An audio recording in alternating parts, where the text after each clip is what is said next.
പേടിയുണ്ടോ? വേണ്ട, റിസ്ക് എടുക്കണ്ട, ഇറങ്ങ്. സ്പീഡിൽ പറഞ്ഞായിരിക്കും അല്ലേ? ചാടിച്ചിറക്കാന്ന് പറഞ്ഞ വെല്ലുവിളിച്ച ആളാണ് വരുന്നുണ്ടോ? ഒരു ഡയലോഗ്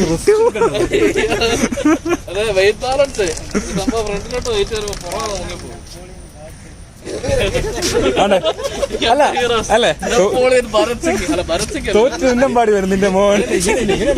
നീ കണ്ടോണം, പയ്യൻ പരിശ്രമമൊക്കെ തുടങ്ങും അല്ലേ? തോറ്റ് നിന്നമ്പാടി വന്ന കലക്കി എടുക്കട്ടെ അല്ലേ?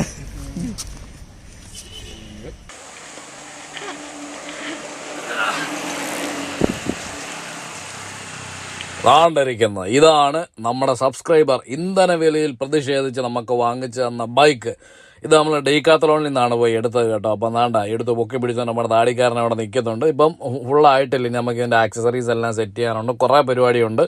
നമ്മൾ അവിടുത്തെ ഡീക്കാത്തലോണിലെ സ്റ്റാഫുകൾ തന്നെ ആ കാര്യങ്ങളെല്ലാം കംപ്ലീറ്റ് നമുക്ക് സെറ്റ് ചെയ്ത് തന്ന അത്യാവശ്യം ബേസിക് കാര്യങ്ങളെല്ലാം നമ്മളെ പഠിപ്പിച്ചു എല്ലാം അവർ തരും കേട്ടോ. അപ്പോൾ നാണ്ട അതിനുള്ള കലാപരിപാടികളാണ്. ഇതിൻ്റെ ട്യൂണിംഗ് ആണ് ഇപ്പം നടന്നുകൊണ്ടിരിക്കുന്നത്. അതിൻ്റെ ഷിഫ്റ്റിംഗ് എല്ലാം കറക്റ്റായിട്ട് വീഴുന്നുണ്ടോ എന്നുള്ള കാര്യം എല്ലാം ട്യൂൺ ചെയ്യണം. അതുപോലെ തന്നെ അതാണ്ട് ഇപ്പം മഡ് ഗാർഡ് പിടിപ്പിച്ചുകൊണ്ടിരിക്കുകയാണ്. മഴക്കാലം അല്ലേ, അപ്പോൾ മഡ് ഗാർഡൊക്കെ വേണ്ടി വരും. മഡ് ഗാർഡൊക്കെ പിടിപ്പിച്ച് സെറ്റാക്കി ഓൾമോസ്റ്റ് ഒരുമാതിരിപ്പെട്ട എല്ലാ സാധനങ്ങളും ഫിറ്റ് ചെയ്ത് ഇതിന് വണ്ടി വില 40 രൂപയാണ് വരുന്നത്. ആക്സസറീസ് എല്ലാം കൂടെ ചേർത്തിട്ട് ഒരു 50 രൂപ വരും. കണ്ടേ, താടിക്കാരനെ ഓടിച്ചുകൊണ്ട് വരുന്നുണ്ട്. ഇപ്പോൾ എല്ലാം മഡ് ഗാർഡ് ഉൾപ്പെടെ നമ്മൾ എല്ലാ കാര്യങ്ങളും സെറ്റ് ചെയ്ത് കഴിഞ്ഞ് ടോട്ടൽ ഫിനിഷായി. ഇനി നമുക്ക് ഇവനെ കൊണ്ടുപോയിട്ട് ഇവൻ്റെ ഒരു റിവ്യൂ പറയണം, അതിനുള്ള പരിപാടി ആണ്. അപ്പോൾ ഇതാണ് ഇവൻ്റെ ആവറേജ് ലുക്ക് എന്ന് പറഞ്ഞാൽ. കോഴി പുറകെ കൂടെ പൊക്കോട്ടെ, നമുക്ക് അടുത്ത വീഡിയോ സെറ്റാക്കാം. അപ്പോൾ ഈ ലുക്ക് അപാര ലുക്കാണ് കേട്ടോ. പക്ക ഓഫ് റോഡ് ഐറ്റമാണ് സാധനം, കാണാൻ വേണ്ടിയിട്ട് കിഡു ലുക്കാണ് സാധനം.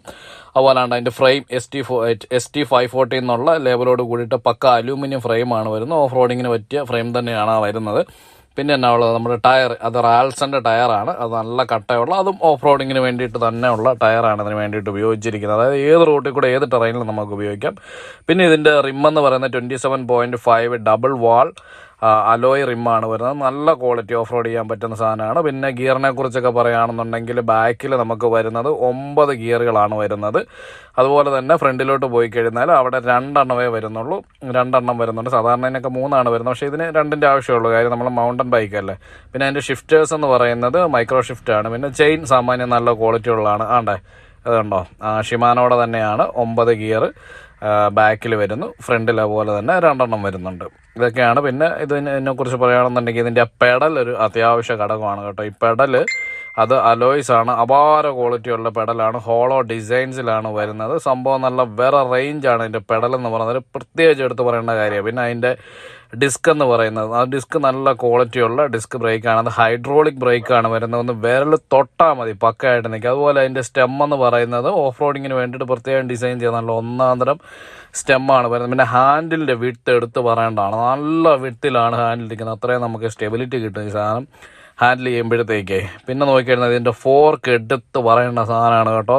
അത് 100 mm അപാര ക്വാളിറ്റിയുള്ള ഏത് മലയും കുന്നും ചാടിക്കാവുന്ന രീതിയിലുള്ള ഫോർക്കാണ് നമുക്ക് ഇതിൻ്റെ കൂടെ കിട്ടിയിരിക്കുന്നത്. നല്ല സസ്പെൻഷനാണ്. സസ്പെൻഷൻ നമുക്ക് സെറ്റ് ചെയ്യാൻ വേണ്ടിയിട്ടുള്ള ഓപ്ഷൻ ഉണ്ട്.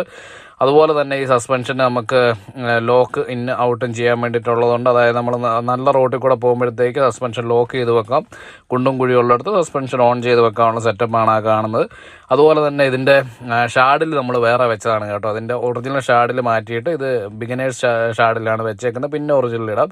ഇതൊക്കെ ഇതിൻ്റെ ആക്സസറീസിൻ്റെ ഭാഗങ്ങളായിട്ടൊക്കെ വരുന്ന കാര്യങ്ങളാണ് കേട്ടോ ഈ കാണുന്നത്. ആണ്ടേ, അപ്പോൾ ഇതാണ് ഇതിൻ്റെ ഒരു ആവറേജ് ലുക്ക് എന്നൊക്കെ പറയുന്നത്. സംഭവം ലുക്കാണ്, സംഭവം പൊളിയാണ്. അതാണ്ടോ താടിക്കാരൻ പറപ്പിക്കുന്നുണ്ടോ. ഇനി എങ്ങനെ അങ്ങോട്ട് പോയി കഴിഞ്ഞാൽ ഒരു വേറൊരു സാധനം കാണിച്ചു തരാണ്ടേ.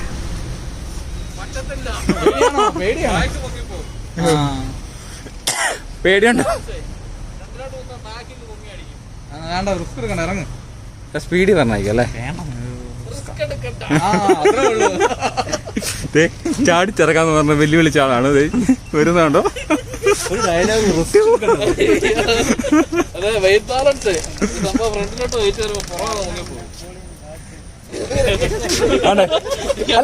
അല്ലേ? തോറ്റ് നിന്നമ്പാടി വരും നിന്റെ മോൻ. നീ കണ്ടോണം, പയ്യൻ പരിശ്രമമൊക്കെ തുടങ്ങും അല്ലേ? തോറ്റ് നിന്നമ്പാടി വന്ന കലക്കി എടുക്കട്ടെ അല്ലേ? ആണ്ട ഇത് നമ്മൾ ഡീക്കാത്തറിനകത്തൂടെ ഒന്ന് ചുമ്മാ ചവിട്ടി നോക്കുന്ന ചില ഷോട്ടുകൾ നിങ്ങളെ ഒന്ന് കാണിക്കുകയാണ്. അവിടെ വെച്ച് ഇതെല്ലാം സെറ്റ് ചെയ്തിട്ട് വേണം സൈക്കിൾ അവിടെ നിന്ന് ഇറക്കിക്കൊണ്ട് പോരാൻ. ഇല്ലെങ്കിൽ പിന്നെ ഇത് ചോന്നുകൊണ്ട് രണ്ടാമത് സെറ്റ് ചെയ്യാൻ വേണ്ടിയിട്ട് അവിടെ പോകണം. അപ്പോൾ അവിടെ വെച്ച് നമ്മൾ നല്ലപോലെ ചവിട്ടി എല്ലാം നോക്കി സെറ്റാക്കിയിട്ട് വേണം സാധനം ഇറക്കിക്കൊണ്ട് വരാൻ കേട്ടോ. പ്രത്യേകം ഒന്ന് പറഞ്ഞെന്നുള്ളതേ ഉള്ളൂ. അപ്പോൾ ആണ്ട നമ്മൾ അവിടെ നിന്ന് തന്നെ ഒരു ടീഷർട്ടൊക്കെ വാങ്ങിച്ചിട്ട് നേരെ ചവിട്ടി ഇറക്കി തന്നെ ഇങ്ങനെ പോരുവാണ്. ആ സ്റ്റെപ്പ് ചാടിക്കാൻ ശ്രമിച്ചതാണ് മുമ്പ് നിങ്ങൾ കണ്ടത്. സാധനം നടന്നില്ല. എന്നാലും സംഭവം പൊളിയാണ്. നമുക്കിത് വാങ്ങിച്ചു തന്ന സബ്സ്ക്രൈബറിനോട് ഒരു സ്പെഷ്യൽ താങ്ക്സ് പറഞ്ഞുകൊണ്ട് ഇന്നത്തെ എപ്പിസോഡ് നിർത്തുകയാണ്. Thank you so much.